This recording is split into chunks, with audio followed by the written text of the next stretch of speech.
Le 7 septembre 2025, les montagnes brûlées du Burkina Faso ont cessé de garder leur secret. Sous la surface d'un volcan endormi, les scanners ont révélé ce que les analystes appellent appellent déjà la découverte du siècle. Le plus vaste gisement de diamants jamais observé sur Terre. Mais derrière l'éclat de ces pierres sommeille une question qui agite les capitales. Que fera Ibrahim Traoré de cette richesse ? Pour certains, c'est la promesse d'une renaissance africaine. Pour d'autres, la première étincelle d'une nouvelle lutte mondiale.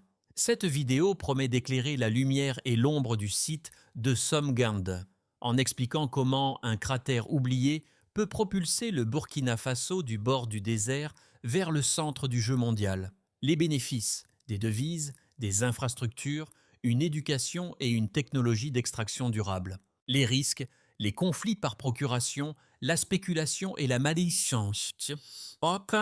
La malédiction des ressources qui a déjà freiné tant de nations. Nous suivrons les faits, les comparaisons régionales et les repères mondiaux dans un ton neutre et rigoureux. Car une seule décision d'aujourd'hui pourrait façonner la décennie à venir. Et une question guidera tout le récit. Si Ibrahim Traoré place la souveraineté au-dessus du profit immédiat, le monde acceptera-t-il les nouvelles règles dictées depuis Ouagadougou ? Sinon, tout ce qui brille ne sera qu'un miroir pour détourner les regards. À l'aube du 7 septembre 2025, les capteurs de drones et de satellites ont détecté, à l'aube du 7 septembre 2025, des anomalies de densité si fortes qu'elles défiaient toute explication. Quelques heures plus tard, les chiffres ont confirmé l'impensable. Des réseaux entiers de cristaux de carbone s'étendaient dans le terrain, s'étendaient dans la roche volcanique, formant une trame continue jamais observée auparavant. Les ingénieurs burkinabés et les spécialistes chinois, d'abord sceptiques, ont dû admettre l'évidence. Dans la journée, des hélicoptères militaires ont sécurisé la zone de Somgand. Des géologues et des observateurs étrangers y ont été transportés. Le soir même, Africa News annonçait un tournant historique. À Ouagadougou, Ibrahim Traoré est apparu à la télévision. Ce n'est pas un don de la nature, c'est une épreuve de notre unité, a-t-il déclaré. Le ton était grave, l'émotion palpable. Dès l'aube suivante, tout le pays s'est levé. Marché silencieux, drapeau aux fenêtres. Chants dans les villages. Pour une fois, les manchettes parlaient en espoir. Mais au-delà des frontières africaines, les chancelleries tremblaient. À Washington, les services de renseignement ont classé l'événement comme stratégique. À Paris, les médias évoquaient une perte d'influence. À Pékin, on célébrait la coopération sino-africaine. À Moscou, on saluait le réveil du Sud. Cependant, les experts avertissaient déjà. Une telle découverte attire les convoitises. Ibrahim Traoré, conscient du piège, a lancé une stratégie à 4 piliers: technologie, éducation, souveraineté et durabilité, avec une condition non négociable: aucune opération sans commandement burkinabé. Ce plan transformait une trouvaille géologique en manifeste politique. Car désormais, le Burkina Faso ne défendait pas seulement un gisement, mais le droit de l'Afrique à écrire son propre destin. Dans l'histoire de cette découverte, une figure domine: Ibrahim Traoré. Non pas comme un héros solitaire, mais comme un point de convergence où se croisent science, politique et croyances populaires. Les ingénieurs parlent d'un dirigeant qui pose plus de questions qu'il n'en donne d'ordre. Les anciens, eux, y voient le descendant symbolique de ceux qui ont juré de défendre la Terre Rouge. Dès les premières heures suivant l'annonce, il a envoyé une équipe mixte: géologues, officiers, sociologues. Leur mission: comprendre comment un volcan pouvait souder un peuple. Les premiers effets se sont fait sentir immédiatement. Les universités ont organisé des conférences improvisées sur la géologie de la dignité. Les marchés, d'ordinaire bruyants, vibraient d'un enthousiasme calme. La richesse n'était plus une rumeur, elle prenait forme. Les médias étrangers, d'abord sceptiques, ont dû admettre que le pays, si longtemps résumé à ses crises, devenait un laboratoire politique. Ibrahim Traoré y voyait un signe: la nature ne nous a pas récompensés, elle nous a rappelés. Cette phrase a circulé partout, peinte sur des murs, répétée dans les écoles. Le président devenait le narrateur d'une épopée collective où chaque citoyen avait un rôle. Et c'est là que le SOWAT s'impose. Pour la première fois depuis des décennies, le Burkina Faso ne subissait plus l'histoire, il la racontait.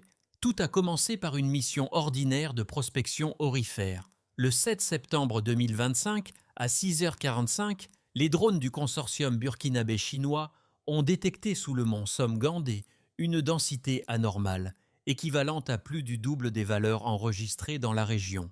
À 8h12, le centre de contrôle de Koudougou a confirmé la lecture. Les signaux n'étaient pas une erreur magnétique. À 9h30, le rapport a atteint Ouagadougou. En moins de 2 heures, Ibrahim Traoré convoquait un conseil restreint au palais présidentiel. Les ordres furent directs, sécurisés, observés, vérifiés.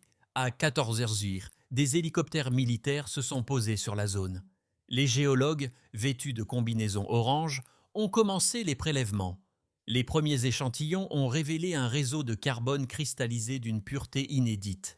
À 17h15, un message codé et est parvenu au ministère des Mines. Données confirmées, potentiel exceptionnel. À 19h, Africa News rompait l'embargo et diffusait la nouvelle à l'échelle du continent. Dans la capitale, la nuit s'est transformée en fête. Les gens sortaient dans les rues, drapeaux à la main, chantant l'hymne national. Dans les villages, les radios communautaires répétaient la phrase du président « Ce que nous avons trouvé n'est pas un cadeau, c'est un test ». En quelques heures, le pays passait du silence à la ferveur. Mais dès le lendemain, les coulisses du pouvoir mondial s'activaient. Washington qualifiait la découverte d'événement stratégique majeur. À Paris, les rédactions débattaient de la fin d'une ère d'influence. À Pékin, on célébrait la réussite du partenariat scientifique sino-africain. À Moscou, les stratèges parlaient d'un tournant historique du Sud global. Dans tous les cas, un nom revenait, Ibrahim Traoré, l'homme au centre du tremblement. Le 8 septembre, des réunions d'urgence s'enchaînaient à Ouagadougou. Des plans de sécurité, d'exploitation, de communication. Des officiers rédigeaient la charte d'accès au site. Les ingénieurs, eux, cherchaient à comprendre comment extraire sans détruire. Le président insistait « Nous ne vendrons pas ce que nous n'avons pas encore compris ». Cette prudence contrastait avec l'excitation ambiante, mais renforçait sa stature. Le 9 septembre, la télévision nationale diffusait un discours sobre, mais porteur d'une idée neuve. Le diamant ne devait pas diviser, il devait unir. Cette approche inversait le récit habituel des découvertes minières africaines. En plaçant la souveraineté avant le profit, Ibrahim Traoré installait le Burkina Faso dans une position de force morale. Le 10 septembre, le site de Somgandé devenait zone militaire protégée. Les frontières aériennes furent restreintes, les survols civils suspendus. Des drones civils surveillaient les alentours et des analystes en cybersécurité filtraient les communications. Tout indiquait que le pays préparait une nouvelle ère, non pas d'exploitation, mais de protection. À partir de ce jour, la chronologie cesse d'être une simple suite de faits. Elle devient une montée dramatique, celle d'un pays qui découvre que sa plus grande richesse n'est peut-être pas dans le sol, mais dans la manière dont il décide d'en user. Ibrahim Traoré venait d'allumer une flamme que le monde entier observait, fasciné et inquiet. Le discours d'Ibrahim Traoré, prononcé 2 jours après la découverte, marquait une inflexion décisive. Nous devons comprendre avant d'extraire. C'était le point de départ d'un raisonnement fondé sur les données, pas sur les promesses. Avant la découverte de septembre 2025, le secteur minier burkinabé représentait environ 8,3% du PIB national. Les projections publiées par le ministère des Finances indiquaient qu'avec l'exploitation contrôlée de Somgand, cette part pourrait atteindre 22 à 25% en 5 ans. Le delta n'était pas seulement économique, il était symbolique. Deuxième donnée majeure, la densité de carbone cristallisée dans la chambre volcanique. Les instruments ont mesuré une moyenne de 3,7 tonnes par mètre cube, soit près du triple de la moyenne mondiale enregistrée en Russie et au Canada. Les laboratoires de Pékin et de Moscou, sollicités pour vérification croisée, ont confirmé ces chiffres. Pour les géologues, c'est un record absolu. Pour les diplomates, un levier d'influence. Troisième point, La chaîne logistique interne. Avant Somgand, seulement 12% des opérations minières burkinabè étaient supervisées par des ingénieurs nationaux. Après le lancement du programme présidentiel EKHB, Académie du minerai souverain, ce taux était prévu à 45% d'ici 2027.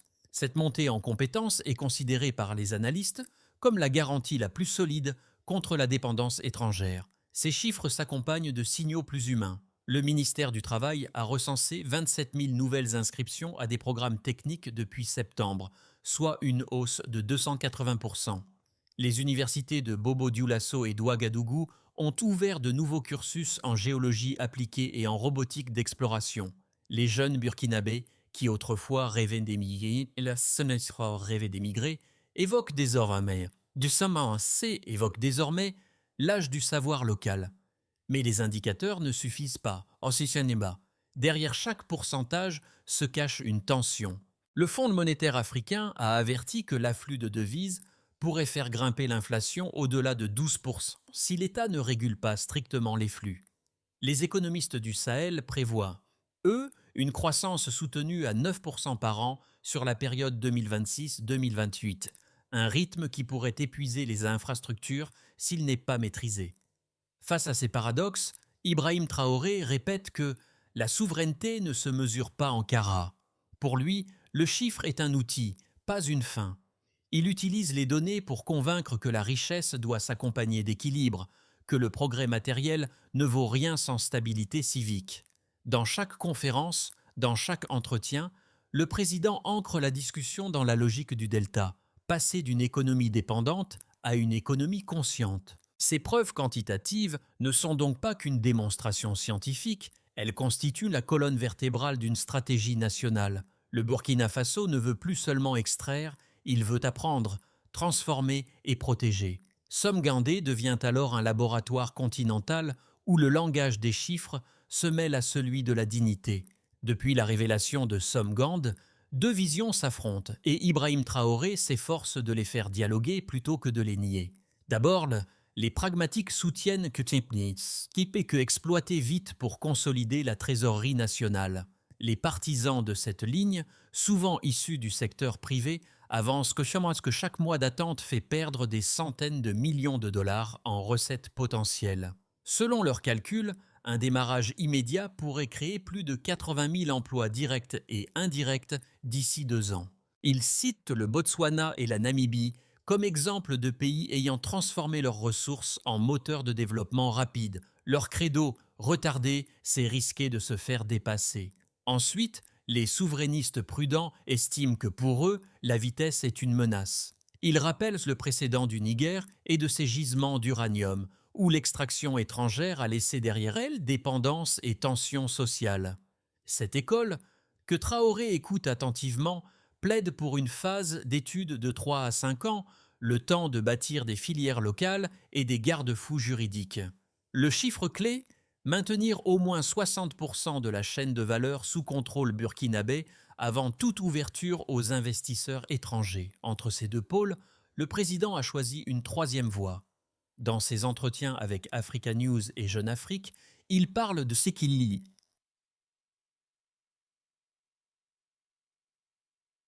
Équilibre actif. Autrement dit, lancer des explorations pilotes, mais sous supervision totale du gouvernement, tout en formant la génération qui devra gérer le cycle complet de la ressource. Ibrahim Traoré ne cherche pas à gagner du temps, il cherche à en créer. La réalité, admet-il, est que le Burkina Faso ne peut ni courir ni s'arrêter, il doit marcher en conscience. Et c'est là le cœur du raisonnement Stillman, reconnaître la validité des arguments adverses, mais leur donner un horizon plus large. Car au-delà des chiffres, un fait demeure, l'indépendance véritable ne se proclame pas, elle s'administre. Cette phrase, prononcée par Ibrahim Traoré au milieu de son allocution du 15 septembre 2025, est devenue le symbole du tournant. En quelques mots, il résumait tout.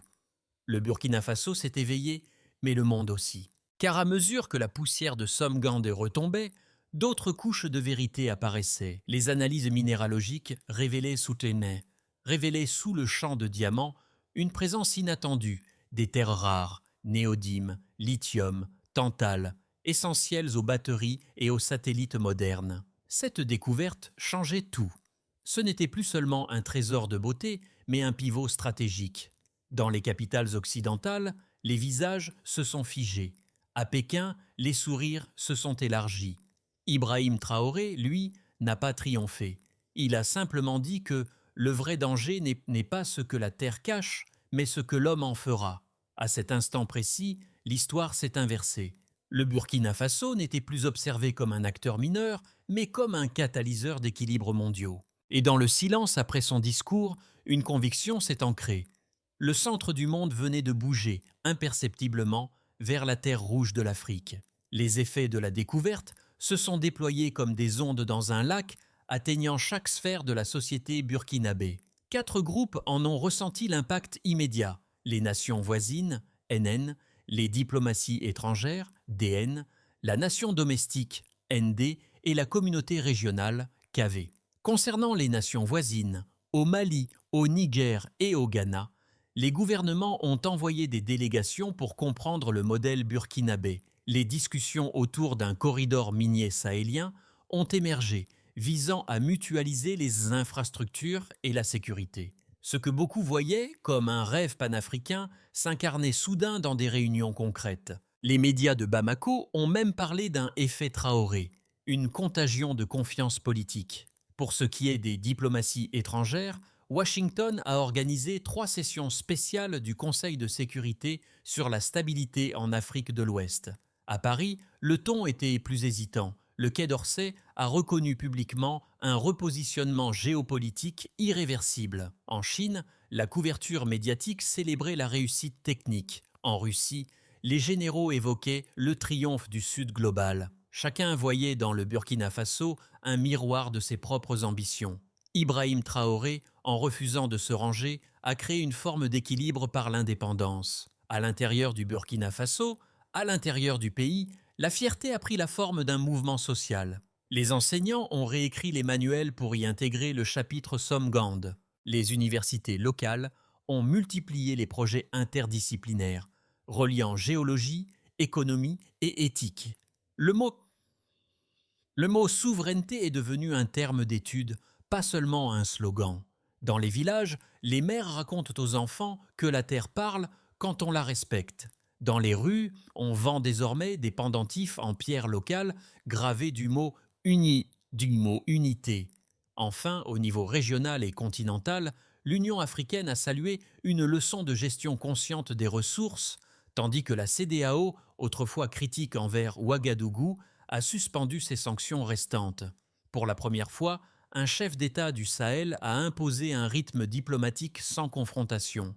Des pays comme le Sénégal et la Guinée ont demandé à rejoindre le consortium stratégique des ressources africaines fondé par Traoré, prouvant que l'idée dépassait les frontières nationales. Ces conséquences, pourtant, ne sont pas exemptes de tensions. Les marchés internationaux oscillent, le prix du diamant a bondi de 32% en 3 semaines. Les entreprises occidentales multiplient les offres de partenariat. Mais Ouagadougou temporise. Ibrahim Traoré répète « Nous ne sommes pas pressés de vendre ce que nous venons d'apprendre à défendre ». Ainsi, les retombées du Somgandé ne se limitent ni à l'économie ni à la diplomatie. Elles ont redéfini la notion même de puissance, non plus posséder, mais choisir. Et dans cette redéfinition, le Burkina Faso a trouvé sa voie, ferme, mesurée et désormais impossible à ignorer.